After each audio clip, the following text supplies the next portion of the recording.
He took a step closer, lowering his voice. Things got out of control. That's not how I wanted any of this to happen. That? I said. He avoided my eyes. You know what I mean. It was like trying to grab smoke. Every time I pushed for clarity, he shifted, blurred the edges. I did it for us, he added, softer now. Everything I've done was about protecting what we have. The phrase landed like a bruise, for us, like my humiliation was a line item in a shared budget. Protecting us, I repeated, by lying to me, by risking my job. He shook his head, frustration creeping in. You're twisting this. I laughed once, short and sharp. No, I'm naming it. His jaw tightened.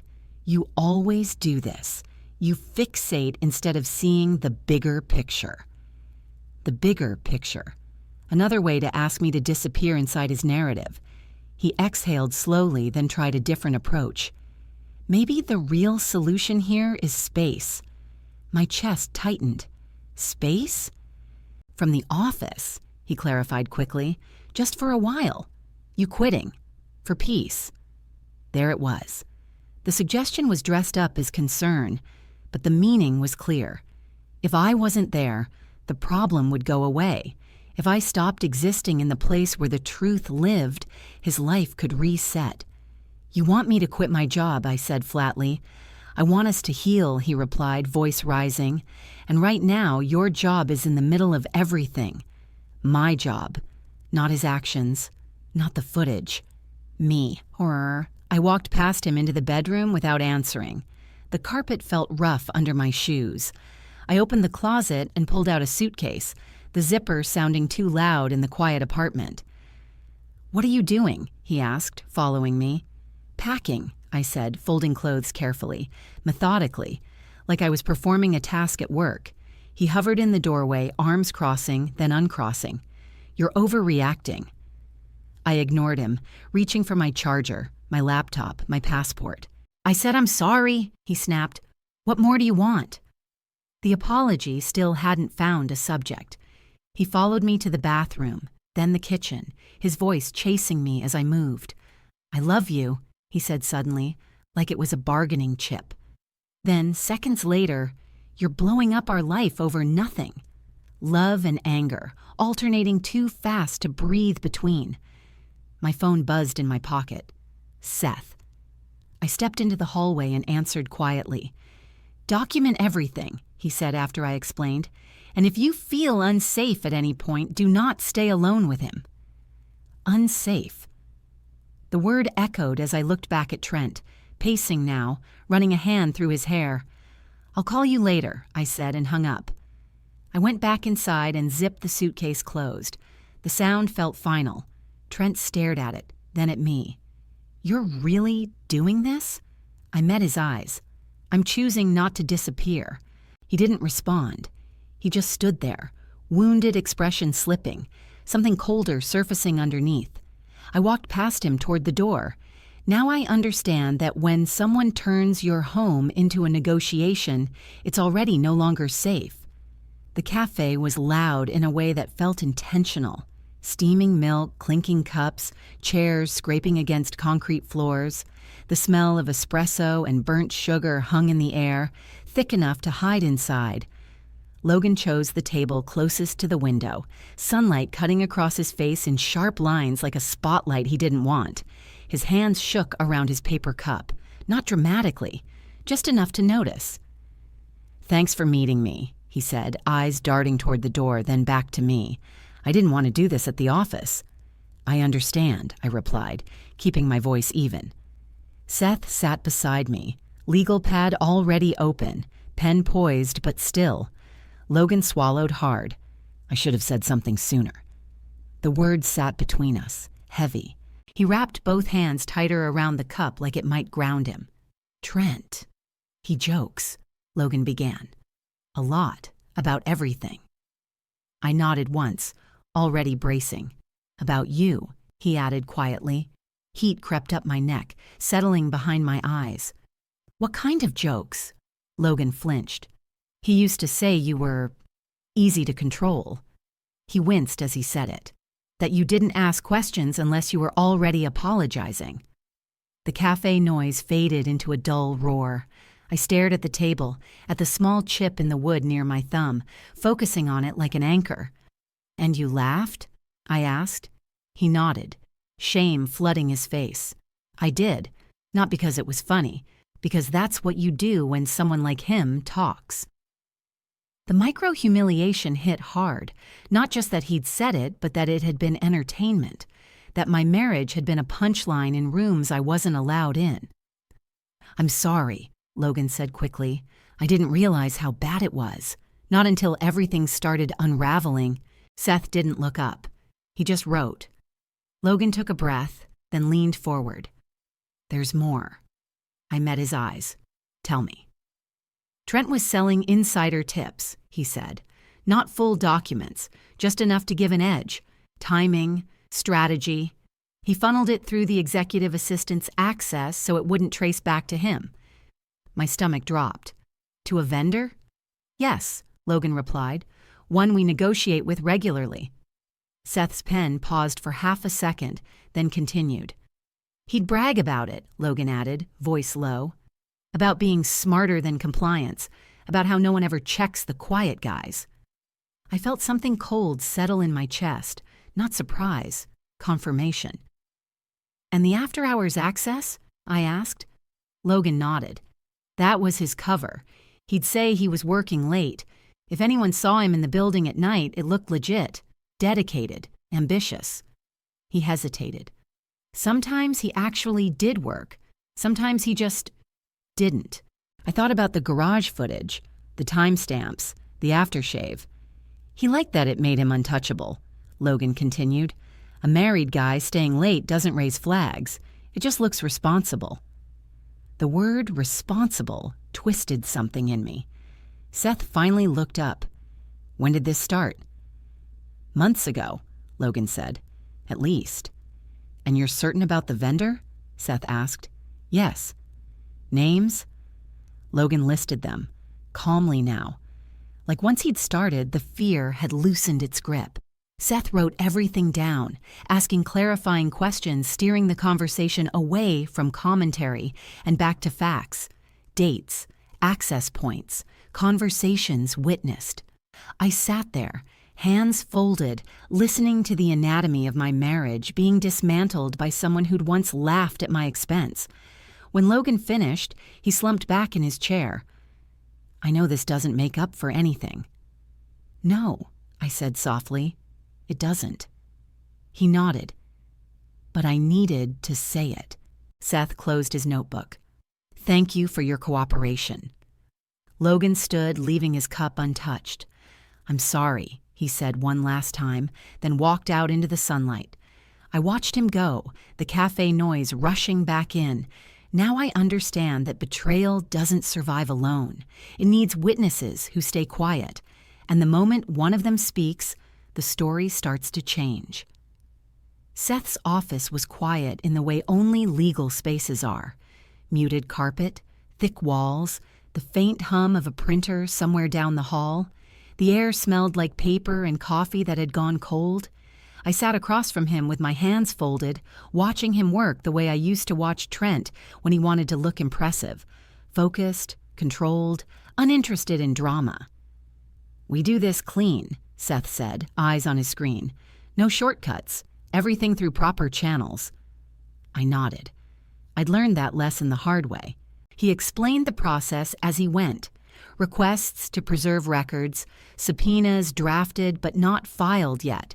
A careful sequence that kept me on the right side of the line.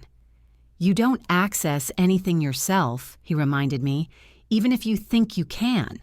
"I won't," I said. I meant it. The first batch of records came in 2 days later. Seth called me back to his office. The same chair, the same stillness. He slid a printed summary across the desk. "There's a second phone," he said. The words landed quietly, but they rearranged everything. "A separate line," he continued, "registered under a business services plan, not connected to your shared account." I stared at the paper, my vision narrowing. "How long?" "Months," he replied. At least. A familiar ache settled into my chest, heavy and dull. Months of nights I'd cooked dinner for one. Months of reheated leftovers, of pretending the quiet was normal. Micro-humiliation crept in as memory after memory surfaced. Me setting the table for two, me checking the oven clock, me telling myself his absence meant ambition, not avoidance. Seth turned the page. Call logs show repeated contact with the executive assistant. I swallowed. And a vendor contact, he added, often back-to-back, late nights.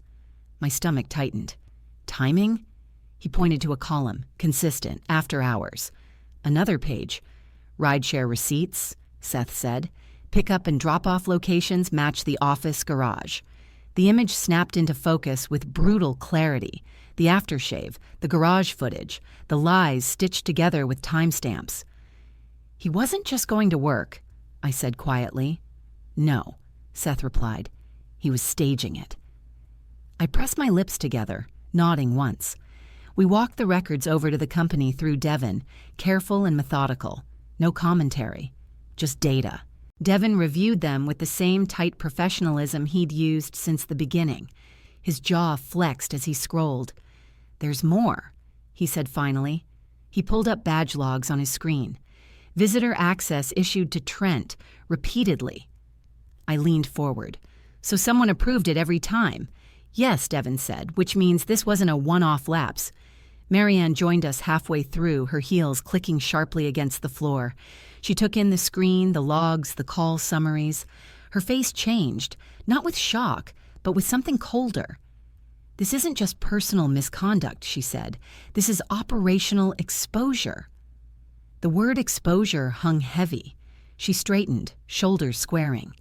Access controls were bypassed, vendor negotiations potentially compromised.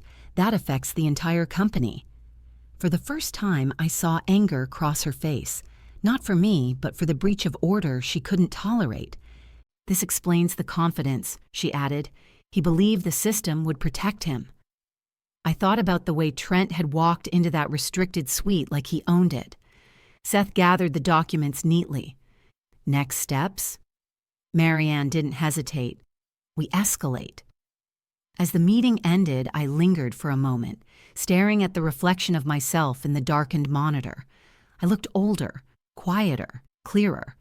Now I understand that lies don't live in isolation. They build infrastructure. And the second phone wasn't just proof of betrayal. It was the blueprint. The room smelled like cold coffee and something heavier, consequence, settling in. A long table stretched between corporate legal, compliance, and senior leadership, each seat filled with people who didn't need to raise their voices to be heard. Laptops were open but idle. Paper folders sat stacked, precise. This wasn't a discussion. It was an accounting. Trent sat 2 chairs away from me, posture loose, chin lifted like he could still talk his way out of gravity. He smiled when he entered, the same practiced charm he used at dinners and networking events. He nodded at people like they were old friends, like familiarity itself might soften the edges. It didn't. Marianne opened the meeting without preamble. She outlined the findings in clipped sentences. Policy breaches, unauthorized access, misuse of credentials, exposure of confidential material. Each point landed cleanly, irreversible. No adjectives, no emotion. When it was Trent's turn to speak, he leaned forward, elbows on the table, voice warm. I think we're losing sight of context here, he said. There were personal pressures, marital issues. The word marital floated toward me like a reflexive shield. I didn't look at him. This has been incredibly stressful for my family, he continued, glancing my way as if inviting sympathy. Alyssa's reactions. Compliance cut in. We're not discussing domestic dynamics. Trent laughed softly as if that was unreasonable. I'm just saying emotions were high. Legal didn't blink. We're discussing conduct. The charm faltered, just a notch. He tried again. I've always delivered results. My performance is not under review, Marianne said. Your access is.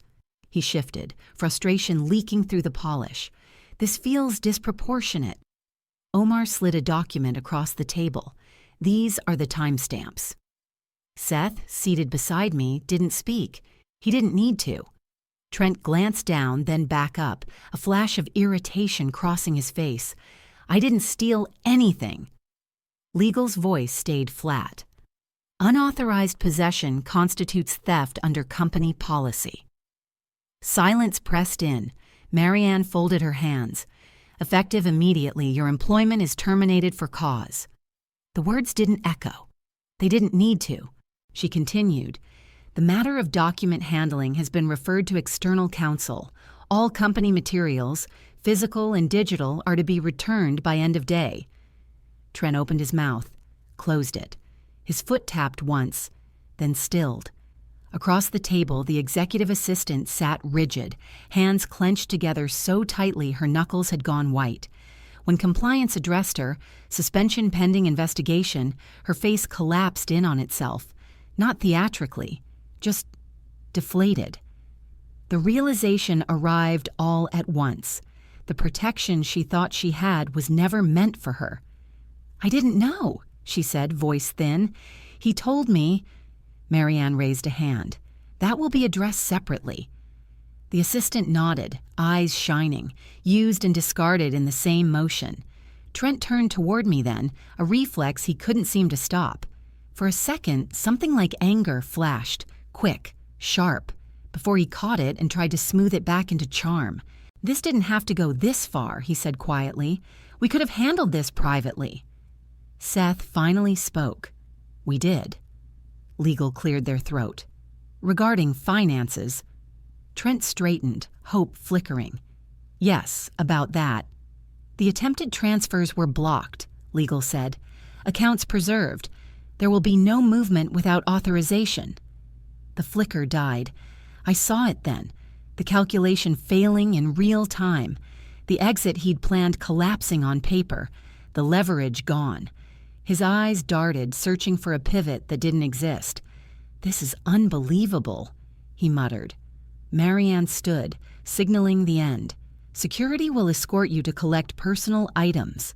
Trent laughed once, hollow. Seriously? No one answered. As chairs scraped back and people gathered their things, I remained seated, oddly distant from my own body. Calm had settled over me. Not relief, not triumph. Something quieter, sadder. Security appeared at the door. Trent stood, jacket askew now, confidence leaking out in seams. He looked at me one last time, searching for something. Anger, grief, permission. I gave him nothing. I watched as he was escorted out, watched the space he'd occupied close up without ceremony. The room returned to order, laptops closed, coffee cups discarded, systems correcting themselves. Outside, the hallway hummed with normal life. Phones rang. Someone laughed. Now I understand that karma doesn't arrive screaming. It arrives documented, time-stamped, and witnessed, when the mask slips and the facts don't care who you used to be. Seth's office smelled like clean paper and lemon cleaner, sharp and orderly in a way that made my shoulders drop as soon as I sat down. He slid the divorce packet across the desk without ceremony, thick and tabbed, every page labeled with precision. These protections matter, he said, tapping the folder. Financial separation, no retaliation clauses, communication boundaries. None of this depends on how cooperative he feels on a given day. I nodded, flipping through pages I'd already read twice. Asset freezes, account disclosures, orders that turned chaos into something enforceable. When I signed, the pen felt heavier than it should have. Not dramatic, just final. I stepped outside afterward into a pale afternoon, the kind of light that made everything look newly scrubbed. I breathed in and felt something loosen inside my chest. Air. That's what it felt like. The calls came next. Friends who hadn't called in months suddenly wanted to check in. Their voices dropped into conspiratorial whispers. You should keep this private, one of them said gently, for your own good. For his reputation, Another phrased it differently but meant the same thing. He's already lost enough. Each comment landed like a small, precise cut, not enough to bleed openly, enough to sting. I learned quickly which friendships were built on convenience and which ones could survive truth. I stopped explaining myself. I stopped absorbing other people's discomfort as my responsibility. The rental was small. 1 bedroom, thin walls, a living room that barely fit a couch. The first night, the silence pressed in hard. No humming electronics, no footsteps pacing, no voice filling the space just to prove it could. I lay in bed staring at the ceiling, the streetlight outside casting a soft orange rectangle across the wall. My own breathing sounded loud. Then, slowly, the silence changed. It stopped feeling empty and started feeling safe. I unpacked slowly, placed things deliberately. This fork goes here. This book belongs on this shelf. I cooked simple meals and ate them standing up at the counter, then sitting, then without distraction. I slept through the night for the first time in months. At work, Marianne asked to speak with me. Her office smelled faintly of coffee and clean wood. "I want to acknowledge what happened," she said, hands folded, "and the way you handled it." No pity, no softness that would have made me feel small. "Thank you," I said. "If you need adjustments," she added, "we'll handle them professionally." Respect, clean and unambiguous. I rebuilt my days, piece by piece, morning alarms that were mine alone, lunch breaks taken outside, evenings without waiting. I set boundaries and kept them, answered emails on my schedule, let calls go to voicemail if my chest tightened at the sound. Power didn't arrive as a rush, it arrived as routine. Now I understand that freedom doesn't always feel like joy at first. Sometimes it feels like quiet, and the permission to finally hear yourself breathe. The morning the final paperwork cleared, I stood at my kitchen window with a mug cooling in my hands, and realized something simple and strange. I wasn't waiting anymore, not for a text, not for an explanation, not for an apology that would never arrive intact. I hadn't gotten revenge. There was no dramatic confrontation, no raised voice, no public takedown fueled by anger.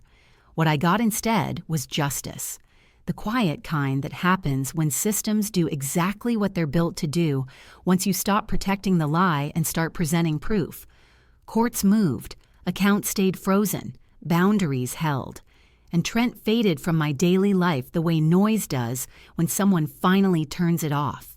I thought back to all the moments he'd smiled and called me paranoid, the nights I asked gentle questions and watched him roll his eyes, the way he'd laugh and say, "You worry too much," like concern was a flaw in my character instead of an alarm doing its job.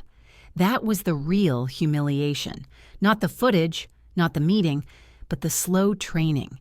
Teaching me to doubt my own instincts, teaching me to override the part of myself that noticed patterns. Seeing it clearly now felt like reclaiming something that had always been mine. The final terms landed clean and precise. Financial protections locked in, professional boundaries enforced, no loopholes that depended on his cooperation or goodwill. His late nights, once a maze of explanations and self-blame, stopped being my problem entirely. They weren't a mystery anymore. They were just evidence in a closed file. At work, things normalized in a way that felt almost unreal. Projects moved forward. Meetings stayed focused. My name stopped carrying a pause after it. One afternoon, Kiara and I took our lunches outside instead of eating at our desks. The sun was warm, the kind that makes you squint and lean back without thinking. We talked about nothing important. Weekend plans, bad takeout, a show she was watching. I laughed, not politely, not carefully. It surprised me, the sound of it. Lighter, unforced, like it didn't need permission. Kiara looked at me for a second, then smiled. "You sound good," she said. "I feel quieter," I replied, searching for the word. In a good way. She nodded like she understood exactly what I meant. That night, I slept deeply, without replaying conversations or rehearsing defenses.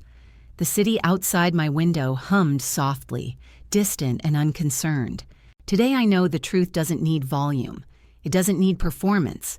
It needs documentation. It needs timestamps, records, and the courage to stop editing reality to make someone else comfortable. Now I understand the footage wasn't the moment I was humiliated. It was the moment I was freed, because it took the burden of proof out of my hands and placed it where it belonged. The next morning, the office lights flickered on as usual, buzzing faintly overhead. I walked in with my head up, my steps unhurried. People greeted me like normal, like myself. And for the first time in a long time, that felt enough. Because the only thing that ever belonged to him was the lie, and I finally left it behind. No one spoke. The silence was thick, sticky. It pressed against my ears until they rang. Marianne stood at the front, face unreadable. She didn't look at the screen. She didn't look at me. She looked at the room as a whole, like she was addressing a system, not people. "This footage," she said evenly, "is one of several clips reviewed as part of an internal audit." Her voice didn't waver, not even when she paused, letting the words settle. This was not an isolated incident. I felt my hands trembling under the table. I pressed my nails into my palms, grounding myself in the sting. Marianne continued, "I want to be very clear about something." She clicked the remote once, freezing the image on the closed conference room door. This wasn't an affair. The word landed oddly, lighter than it should have been, almost merciful. Then she finished the sentence. "This was a security violation involving confidential material." A murmur rippled through the room, sharper this time. People leaned forward. Pens moved. The narrative shifted, just slightly, but enough to change the temperature. I sat frozen, my brain lagging behind the words. Security violation, confidential material. This wasn't just about sex. This was about access, intent, risk. Marianne went on, outlining policies, procedures, timelines. Her tone stayed clinical, controlled. She never said Trent's name. She didn't have to. I stared at the frozen image on the screen. The door he'd walked through so easily, like he belonged there. In that moment, something inside me broke cleanly in two. The part of me that had wondered if I was paranoid went quiet. The part of me that had apologized for asking questions disappeared. All that was left was clarity, sharp, cold, and unmistakable. Now I understand that the most devastating lies aren't told in private. They're played back in public, time-stamped, undeniable, while everyone else watches you learn the truth in real time. The lights came back on, too bright, too fast, and for a few seconds no one moved. I could feel it, the expectation hanging in the air. People were waiting for me to react, to cry, to break, to make this easier for them by turning my pain into something recognizable. But what came first wasn't sadness. It was clarity. Sharp and quiet, like a switch flipping somewhere deep in my chest. I sat there, hands folded, spine straight, while the room pretended not to look at me. Chairs creaked. Someone cleared their throat. A few people stared very intently at their notebooks, like the table suddenly required deep study. The truth had been projected onto a screen, and now it was contagious. No one wanted to catch my eyes and be reminded they'd just watched my marriage collapse in real time. I noticed something then. Something small but cutting. She wasn't there. Marianne's executive assistant. The woman whose hand Trent had held so easily. The woman who had walked into a restricted room like she belonged there. She wasn't sitting under fluorescent lights with everyone whispering around her. She wasn't absorbing the weight of the footage. I was. The humiliation landed slowly, spreading through me like cold. I was the one people were careful around. I was the one being offered water, space, silence. I was the one expected to manage everyone else's discomfort, while the person who helped create it stayed conveniently absent. Marianne straightened and clicked the remote off. "That's all for now," she said, brisk and controlled. "This meeting is adjourned." Relief rippled through the room. Chairs pushed back quickly. People stood, grabbed bags, murmured half-sentences that didn't mean anything. Then Marianne added, "I need a few of you to stay." The movement stopped. She named them calmly. Devin, Omar from security, 2 people from compliance. "And Alyssa," she said without emphasis. A few heads turned despite themselves. The room emptied faster after that, like no one wanted to be present for whatever came next. When the door closed, the silence felt different, no longer performative, just heavy.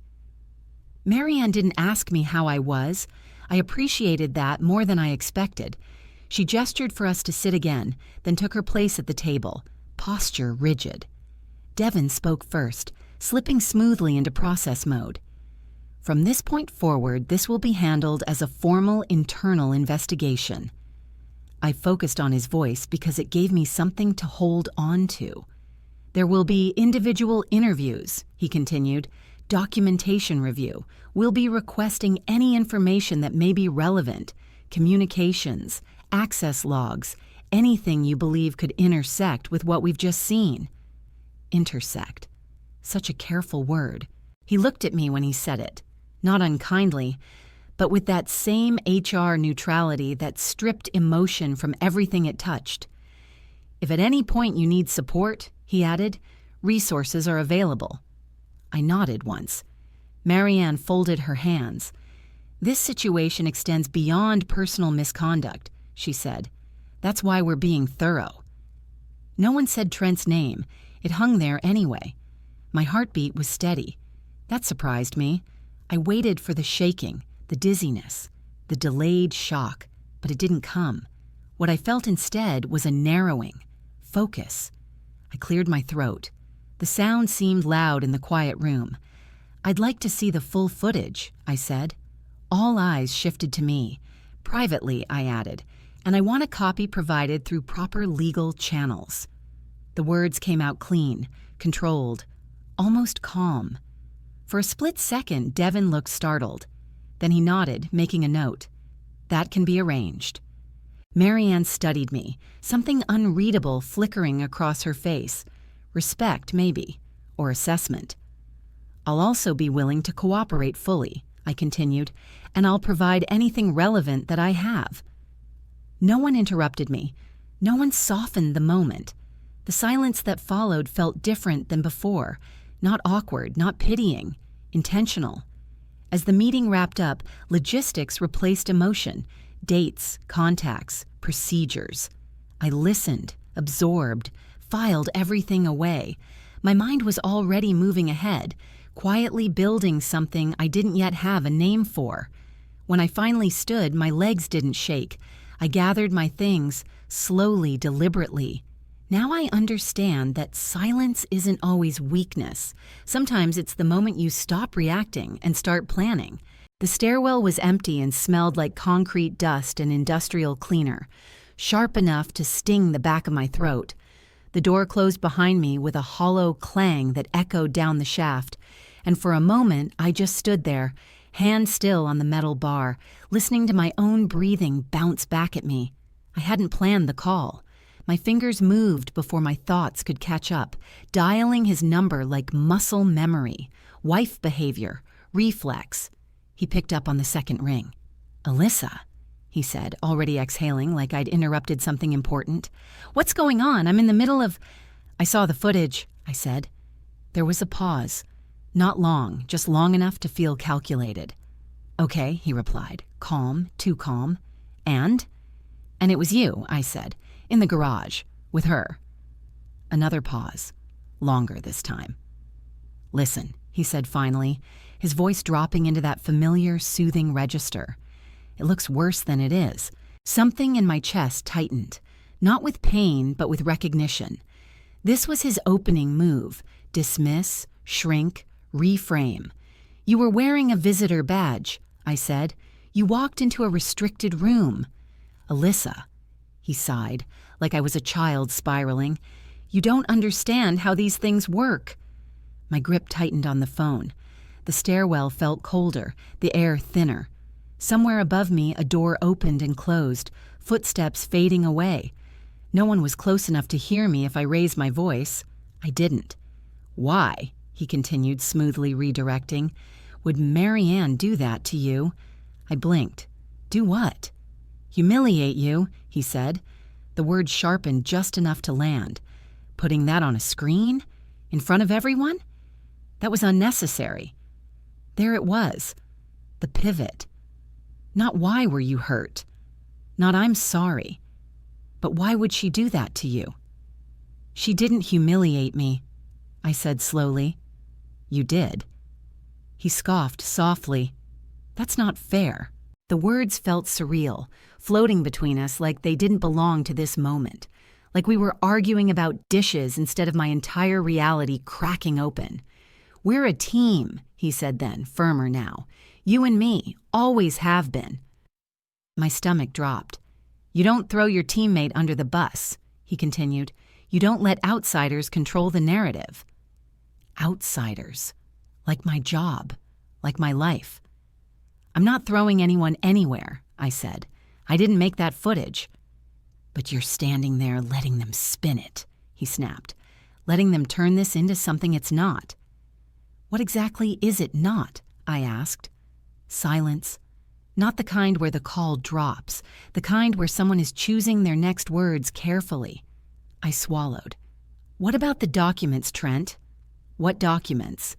The confidential materials Marianne mentioned. The reason this isn't just... I stopped myself from saying affair. The reason it's a security issue. He didn't answer. The quiet stretched until it buzzed louder than the phone itself. That's company politics, he said finally, his voice colder now. You don't need to be involved in that. Involved? I repeated. They already involved me. No, he said sharply. They involved you because you're emotional, because you're close to it. The familiar burn of being minimized crept up my spine. I'm literally married to you.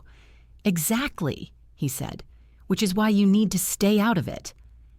I leaned back against the concrete wall, the chill seeping through my clothes. You lied to me. I protected us, he shot back. By cheating on me? By risking my job? You're making this bigger than it needs to be. I laughed once, a short, hollow sound that startled even me. You walked into my workplace with another woman, on camera. And now you get to decide how this ends, he said, his tone shifting again, lower, tighter. That's the important part. A chill ran through me. What do you mean? I mean, he said carefully, you can help smooth this over, or you can make it very hard. For both of us. My pulse thudded in my ears. Is that a threat? I asked. He chuckled softly. Don't be dramatic. I'm giving you advice. Advice? If you make this harder than it needs to be, he said, every word measured, you'll regret it. There it was. No yelling, no anger, just control stripped of charm. I stared at the gray wall in front of me, at the hairline cracks running through the paint. I have to go, I said. Think about what I said, he replied, and remember, we're on the same side. I ended the call before he could say anything else.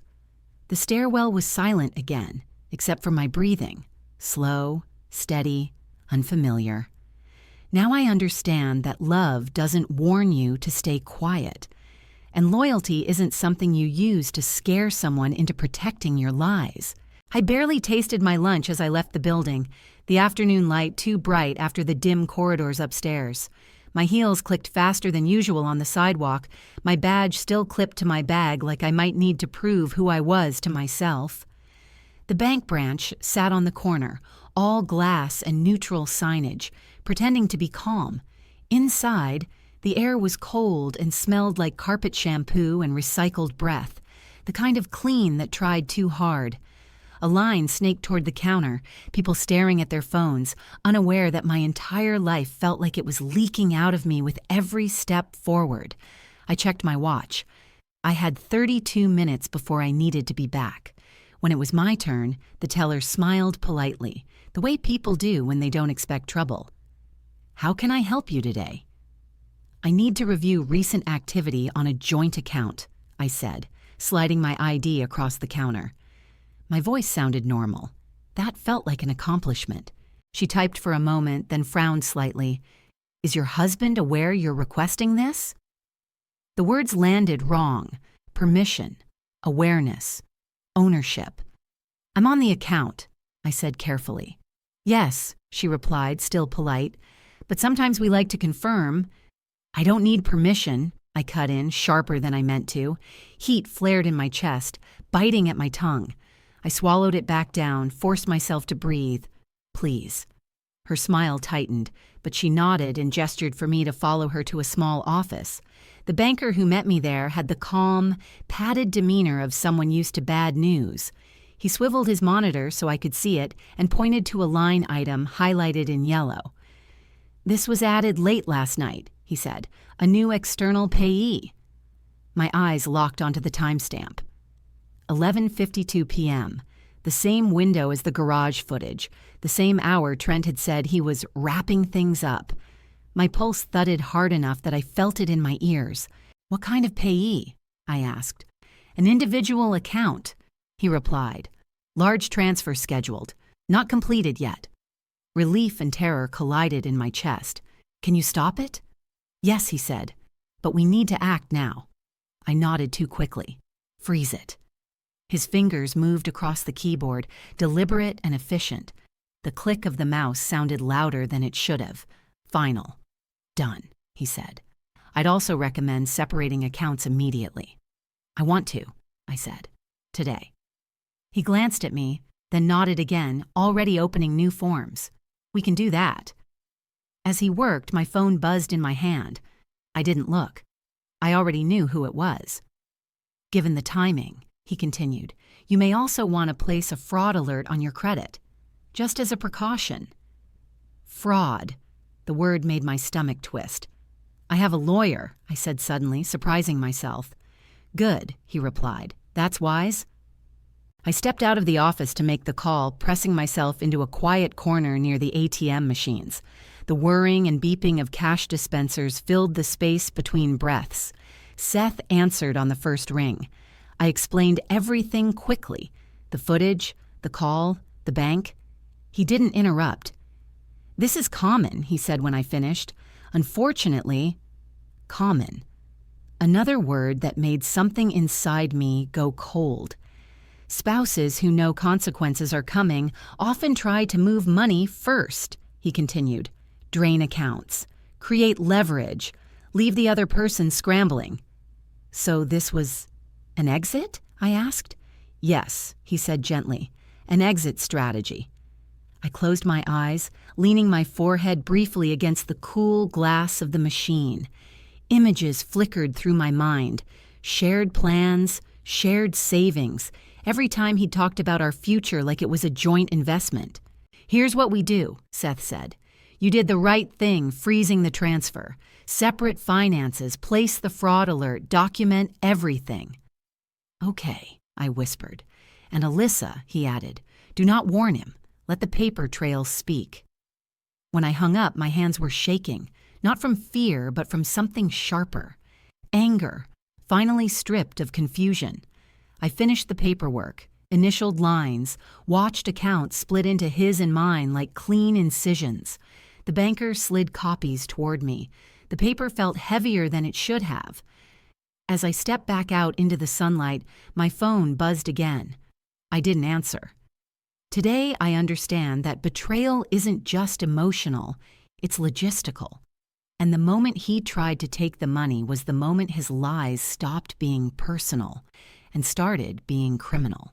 The conference room felt colder than before, like the air conditioning had been turned down to keep emotions from overheating. The blinds were half closed, slicing the daylight into thin bands across the table. Paper folders sat neatly in front of each seat, untouched, waiting. Devin began by outlining the investigation process in a voice so even it almost sounded rehearsed. Interviews, documentation, chain of access. He spoke like order itself might hold the room together. Omar stood near the screen, remote in hand. He didn't add commentary, just facts. Timestamps appeared one by one, clean and unforgiving. Badge scans, garage entry logs, Visitor access approvals, each time matched, each time lined up too perfectly to argue with. Marianne sat at the head of the table, hands folded, expression unreadable. She didn't look at Trent when the data appeared. She didn't look at me either. She looked at the process, like that was the only thing she trusted. Trent shifted in his chair beside me, restless energy leaking out of him. I could feel it without looking. His knee bounced once, then stopped when Marianne's gaze flicked in his direction. "This whole thing is being blown out of proportion," he said suddenly, leaning forward. "Alyssa's emotional right now. She's not seeing this clearly." The words landed like they always had. Familiar, minimizing, meant to reframe the room. Before I could speak, Seth's chair scraped back slightly. "We're not discussing her emotions," he said calmly. "We're discussing evidence." The silence that followed was immediate and complete. Trent's mouth opened, then closed. For the first time, he looked unsure, like a line he relied on had failed him. Seth slid a document across the table toward Devon. "This is bank documentation from a joint account," he said. "It shows an attempted transfer to a newly added external payee." Devon scanned it, brow tightening. Omar leaned in to look. "The timestamp," Seth continued, "falls within the same window as the unauthorized access we're reviewing." I watched Trent's face change. Not dramatically, but enough. His jaw tightened. His eyes darted briefly toward me, sharp with something like warning. "This indicates intent," Seth added evenly, "an attempt to financially destabilize my client while the breach was unfolding." Marianne finally looked at Trent then, not with anger, with assessment. "That's not—" Trent started. Seth didn't raise his voice. The transfer was frozen before completion. That doesn't negate intent. The room felt like it had shifted on its axis. The focus wasn't on me anymore. It wasn't even on the footage. It was on him. My hands were steady as I reached into my folder. I slid my documents forward, one by one. "These are text messages," I said, "including instructions not to speak to internal investigators." Devon took them, reading silently. "This is a visitor pass notification from a shared tablet," I continued. "Issued repeatedly, not a one-time mistake." I paused, then added the last page. "And this is the message he sent me after the footage was shown. Don't talk to them." The words looked smaller on paper than they had felt on my phone, still just as clear.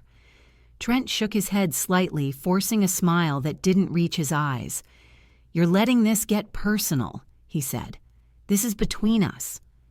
Marianne cut in, her voice precise. "It became a company issue the moment access controls were violated." The door opened quietly. Everyone turned. The executive assistant stepped in, pale and rigid, clutching her badge like it might protect her. She didn't sit right away. Her eyes flicked to Trent, then away. "I was told to come," she said quickly. I didn't know this was—" Devon gestured to an empty chair. "Please sit." She did, hands twisting in her lap. "He said he worked here," she blurted out, glancing at Trent, "that he just needed a temporary badge because his was being replaced." The lie fell flat the moment it landed. Too rushed, too thin. Omar didn't react at all. He simply pulled up another log. "Visitor badges require internal authorization," he said. "Repeated authorization." Marianne's gaze hardened, which means someone inside facilitated this. The executive assistant's breathing quickened. "I didn't know about any documents," she said. "I swear." Trent leaned back, smile returning, just barely. "She's confused," he said. "This is turning into a witch hunt." Devon looked directly at him. "I need to be very clear," he said, voice firm now. "Any retaliation against Alyssa, direct or indirect, will escalate consequences." The word retaliation hung in the air. For the first time, Trent's smile cracked. Just a fracture, enough to see the strain underneath. I didn't look at him. I didn't need to.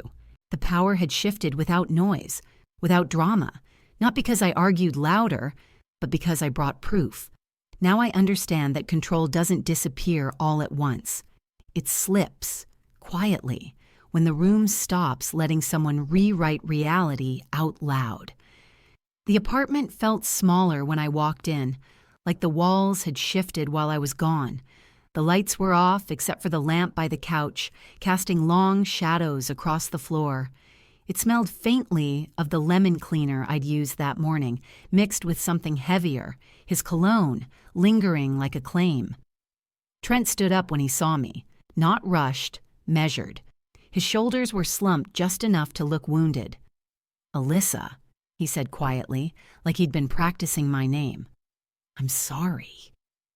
The word hung there, empty. "For what?" I asked, setting my bag down without taking my coat off. He winced, rubbing a hand over his face. "For everything. For how today went." Not what he did, not what I saw, just how it went. I waited. The security monitor glowed cold white as my boss hit play, and the office garage appeared like a courtroom. Still, I kept my face still, only sliding my wedding ring up my finger so it wouldn't tremble on camera. As the footage rolled, that same white glow lit my husband's visitor badge, proof he'd never been working late, just hiding in plain sight. While coworkers glanced at me and away, the glow kept pulsing, steady as a heartbeat that refused to break. The same light followed him down the restricted hallway, and I realized he'd trained me to call my instincts paranoia. That's when I decided to stop begging for truth and start collecting it, because evidence is revenge that stays clean. Before we start, I'd love to hear where you're watching from. If you enjoy the story, please hit like, subscribe, and join our community.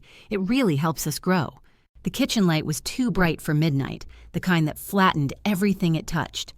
The sink was full of plates I hadn't had the energy to rinse.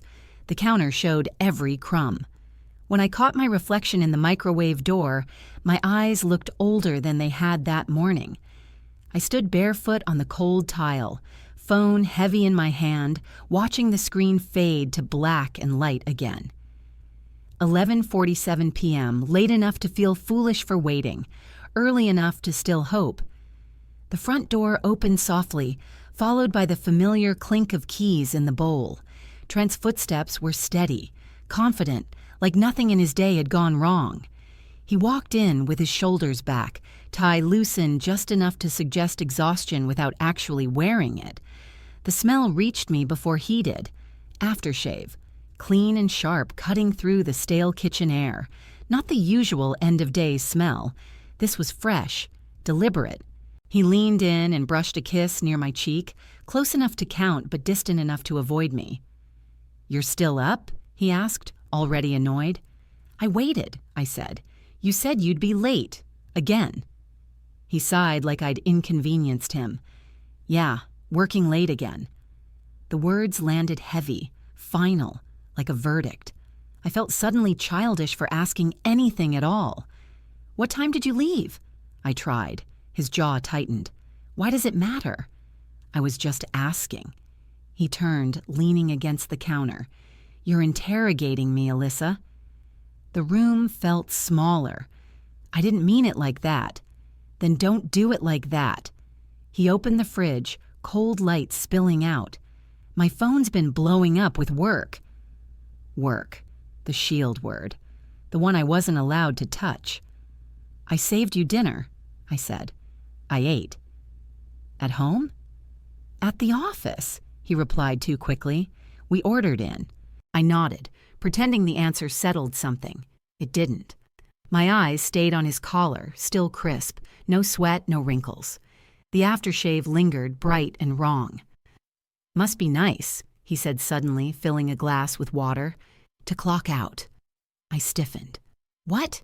He drank slowly. "Some of us don't get that luxury. Some of us actually keep things running." He glanced at me. "My income keeps us comfortable, remember?" There it was. The reminder disguised as a fact. I swallowed whatever response I'd planned. The clock ticked loudly.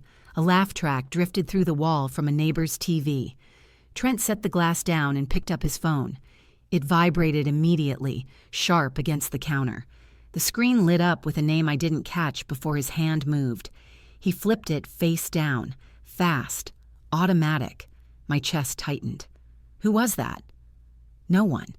It buzzed. Drop it. His tone cut. Then just as quickly, he softened. It's nothing. I hesitated, then tried a different angle. If you're at the office so late, I could bring you food sometime. Say hi.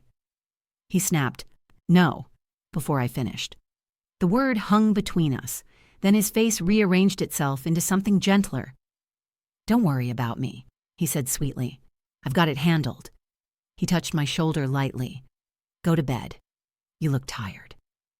I stood there under the harsh light, staring at his phone turned away from me, the aftershave still sharp in the air. Today I know the first lie rarely sounds dramatic. Sometimes it smells clean, speaks calmly, and tells you not to worry, like that's your place. The office smelled like burnt coffee and overheated plastic, the kind of smell that clung to your clothes and followed you home. The fluorescent lights buzzed faintly above us, washing everyone in the same pale tone that made even well-rested people look guilty. I felt it the second I stepped off the elevator, that pressure in the chest, like the building itself was holding its breath. I walked to my desk and set my bag down more carefully than usual, aware of my own movements. Chairs rolled, keyboards clicked. Someone coughed and didn't bother apologizing. It was all normal, except it wasn't. Conversations dipped when I passed, not dramatically, just enough to notice. Before I even logged in, Kiara appeared at the edge of my cubicle. Hey, she said softly, too softly. Are you okay? I looked up at her, confused. Yeah, why? She hesitated, eyes flicking past me toward the glass offices along the wall. No reason, just checking. That was the first pinprick of unease. Kiara wasn't dramatic. She didn't ask questions unless she already sensed the answer. I'm fine, I said, forcing a small smile. Just tired. She nodded, but she didn't look convinced. She hovered for a second longer, then leaned in. If you need anything today, she said, I'm around. When she walked away, I stared at my screen without really seeing it. My inbox loaded slowly, emails stacking up like nothing in the world was wrong. I told myself I was imagining things. I'd slept badly. Trent and I had argued. That was all. I stood to grab coffee, mostly so I'd have something to do with my hands. In the break room, the coffee machine gurgled and hissed like it was annoyed to be alive. 2 coworkers stood by the counter talking in low voices. I caught the end of a sentence, can't believe, before they noticed me. They stopped. Mid-thought. Mid-breath. Oh, hey, one of them said, laughing too loud, too fast. We were just, Monday, right? The other laughed too, a strange echo like they were following a script. No one finished the sentence they'd been in the middle of. No one explained. I smiled because that's what you do when you're suddenly the reason a room goes quiet. Morning. They grabbed their mugs and left quickly, their footsteps retreating down the hall. I stood there alone with the hum of the fridge and the smell of scorched coffee, my face warming with something that felt like shame but didn't belong to me. At my desk, I finally opened my calendar. That's when I saw it. A new invite had appeared overnight, bold and unavoidable. All hands mandatory attendance. No agenda, no description, just a time, a conference room, and Marianne's name attached like a signature. My stomach tightened. Marianne didn't call all hands meetings without a reason, and she definitely didn't do it without an agenda unless something was wrong enough that she didn't want it leaking early. I glanced around the floor. People were checking their calendars. Murmurs spread, not loud but constant like insects in the walls. What's this about? Someone whispered behind me. No idea. Mandatory sounds serious. I tried to focus on my work, but my eyes kept drifting back to the calendar invite, like it might change if I stared long enough. My hands felt clumsy on the keyboard. Every email I wrote sounded wrong in my head. My phone buzzed. Trent. I felt a flicker of relief I didn't fully trust and unlocked the screen. Good luck today. Don't be weird. I read it twice. Don't be weird. Like a warning. Like advice. Like he knew today wasn't going to be normal. My fingers hovered over the screen. I typed, erased, typed again. What do you mean? 3 dots appeared, disappeared, appeared again. Then nothing. Around me, the office kept pretending to function. Printers whirred. Someone laughed too hard at something that wasn't funny. The fluorescent lights hummed on, unforgiving. I set my phone face down on my desk, my pulse loud in my ears. Today I know that buildings don't whisper, people do. And when everyone around you suddenly gets careful with their words, it's because the truth is already moving. You're just the last one it's reached. The HR room was colder than the rest of the floor, and it smelled like citrus air freshener layered over something metallic and tired. Stress, maybe. Or fear. The door clicked shut behind me, not loud enough to feel final, but soft in a way that made my chest tighten anyway, like I'd been quietly sealed inside something. The room was small and aggressively neutral. Beige walls. A round table meant to feel collaborative. 2 chairs placed too close together, like intimacy was mandatory. A box of tissues sat dead center, already fluffed, already prepared for me. Devin sat across from me with a legal pad and a pen he didn't click, like he'd trained himself out of nervous habits. He smiled the way HR people do, careful, professional, never reaching his eyes. "Thanks for coming down so quickly, Alyssa," he said. "Of course," I replied, smoothing my skirt as I sat. The fabric felt too thin against the chair, like I hadn't dressed for this room.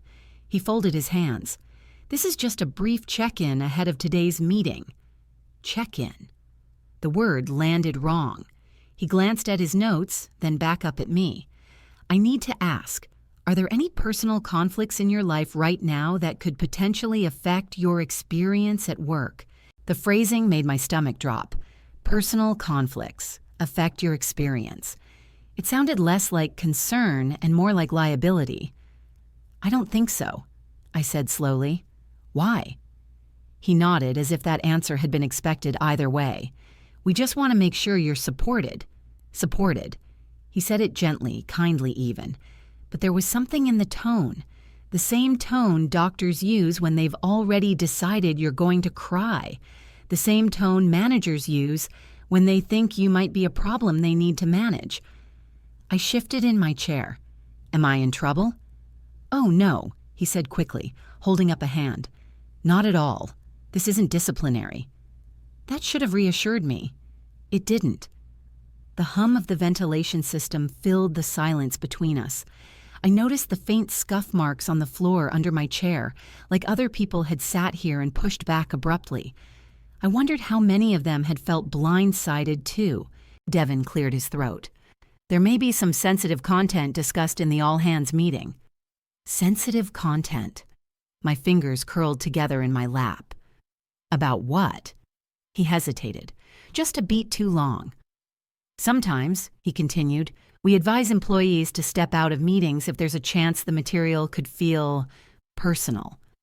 Personal again. I let out a small, nervous laugh before I could stop myself. "You're being really vague." "I know," he said, "and I apologize. I'm trying to balance transparency with process." Process? Another shield word.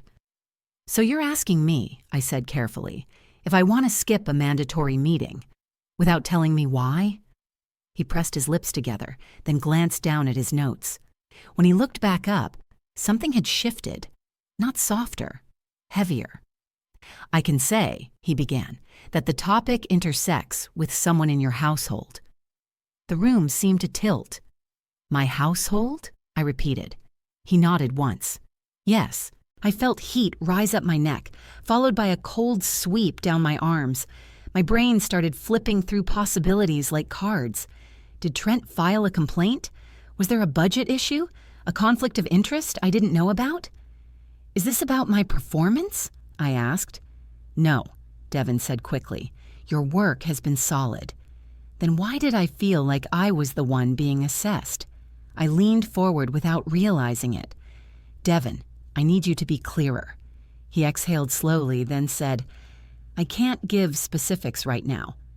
Of course you can't. Is my job at risk? My voice sounded steadier than I felt. No, he said again. Not directly. Not directly. The words echoed unpleasantly.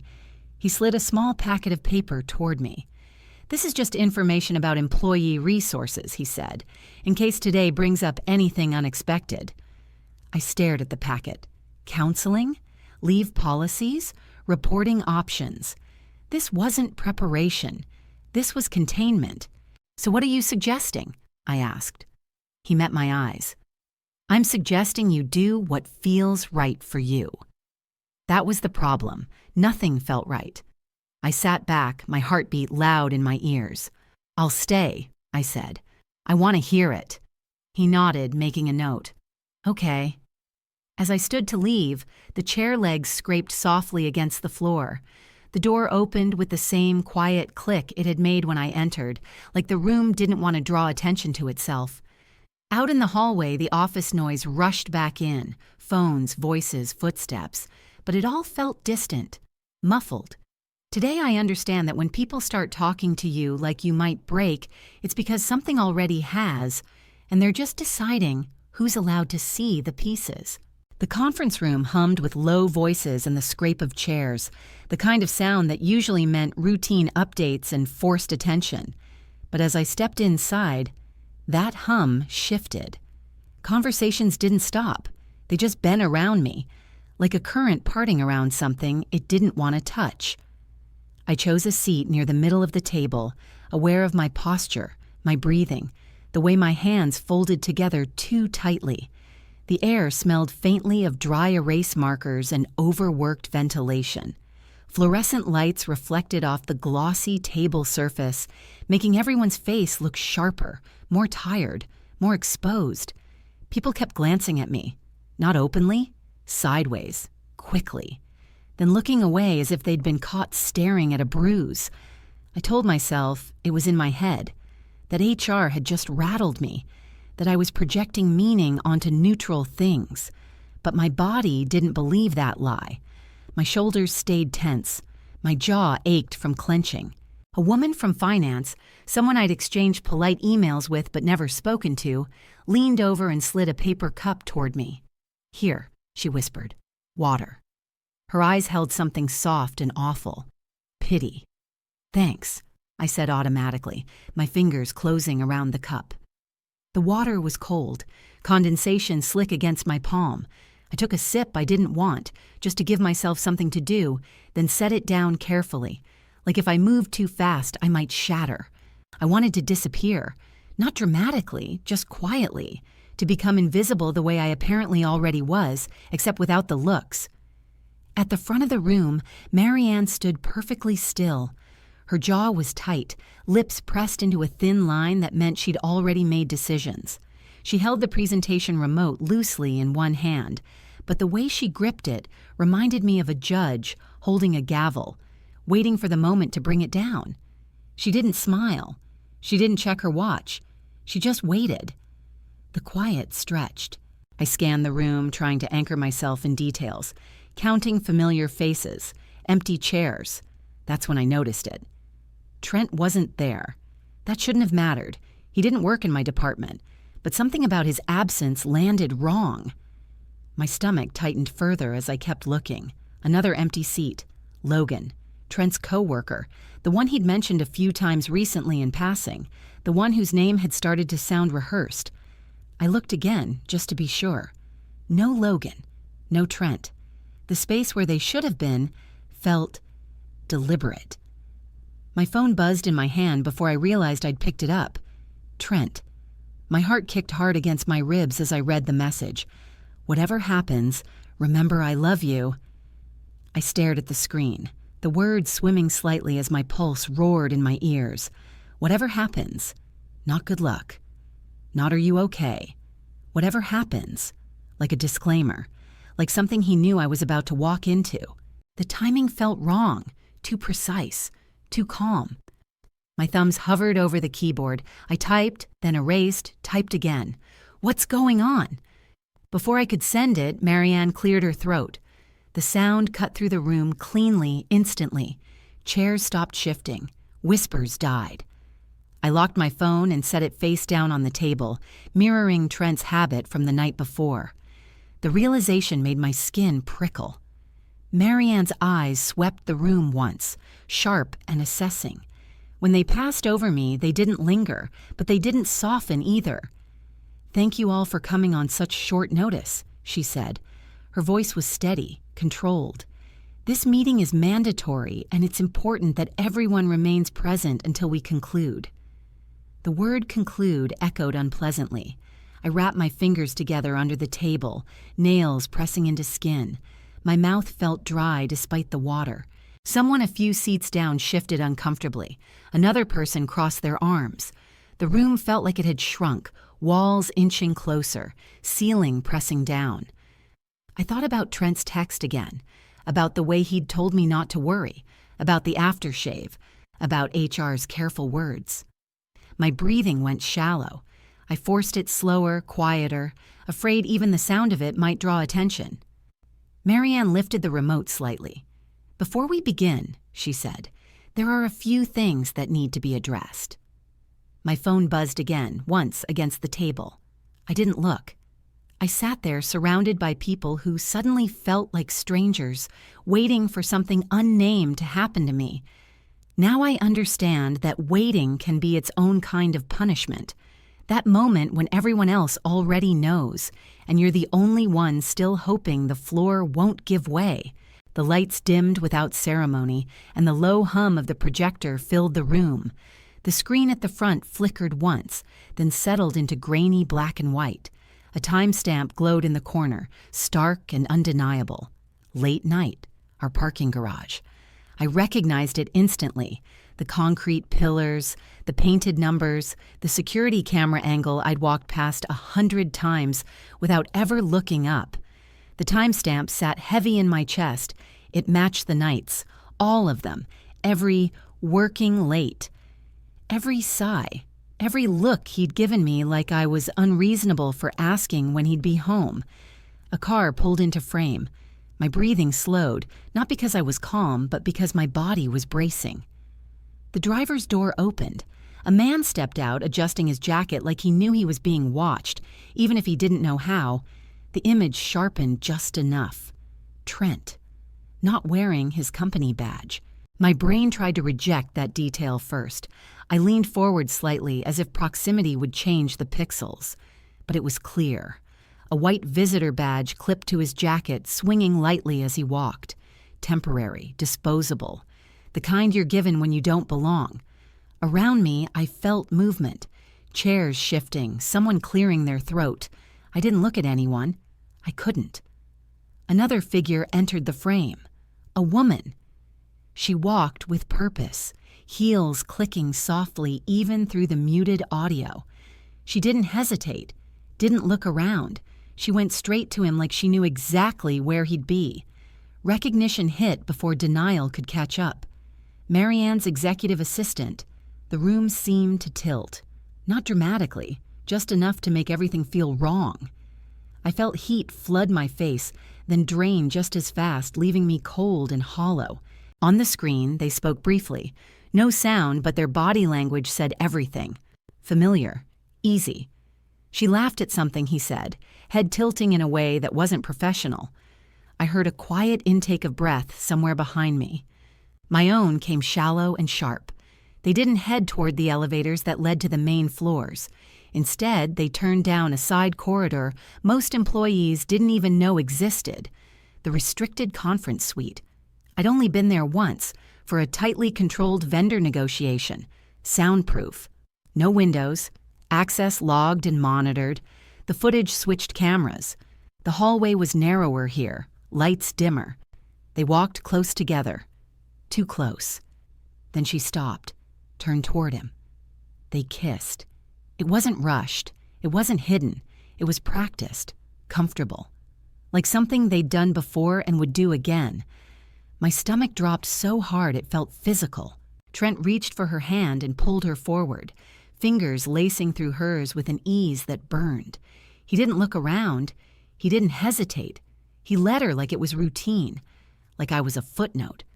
I became aware of the room again in fragments, the way people shifted uncomfortably, the way no one met my eyes.